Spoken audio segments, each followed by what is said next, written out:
Right, Okuma. Somebody, Lyrical master. somebody explain this. Taku on the beat. Yeah. Taku on the beat.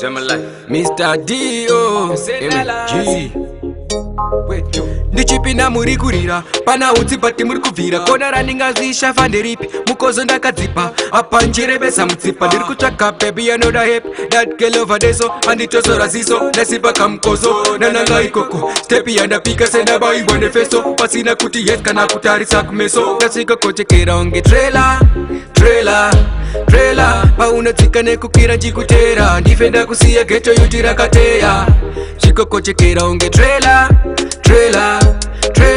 paunodzika nekukwira nchikutera ndifenda kusiya geto yuti rakateya pari kuda tutu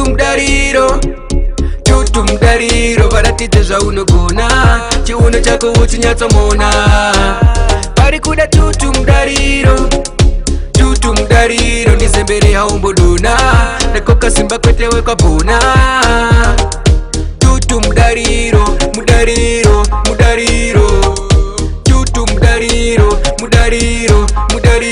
1 2 3 shots after kila kapuye sakaramende ndagara ndafila beti mudu ndakila kafilika ndafila the feeling is amazing samapila wafunga kuenda kumbanya inoboha tauyetesa imbochila pateni toenda kuseni tichizinza dova zuva rangu rekufara maradza nebostowa inibari kuda tutu mudariro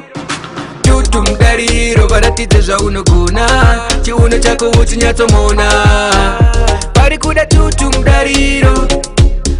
mudariro ndizembere haumbodona nekoka simba kwetewe kwabhona tutu mudariro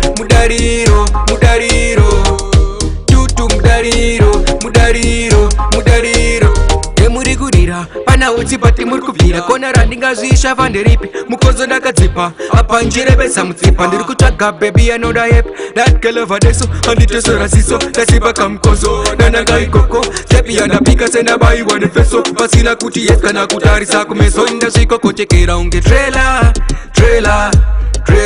paunodzika nekukwira nchikutera ndifenda kusiya geto yuti rakateya zvikokochekera unge trela paunodzika nekukwira nchikutera ndifenda kusiya geto yuti rakateya pari kuda tutu mudariro varatidze zvaunogona chiuno chako uchinyatsomuona chayazibagiya varimo vachitochinja magiya tutu mudariro ndizembere haumbodona nekoka simba kwetewe kwabhona nangwe vakupfuma mudariro tutu mudariro tutu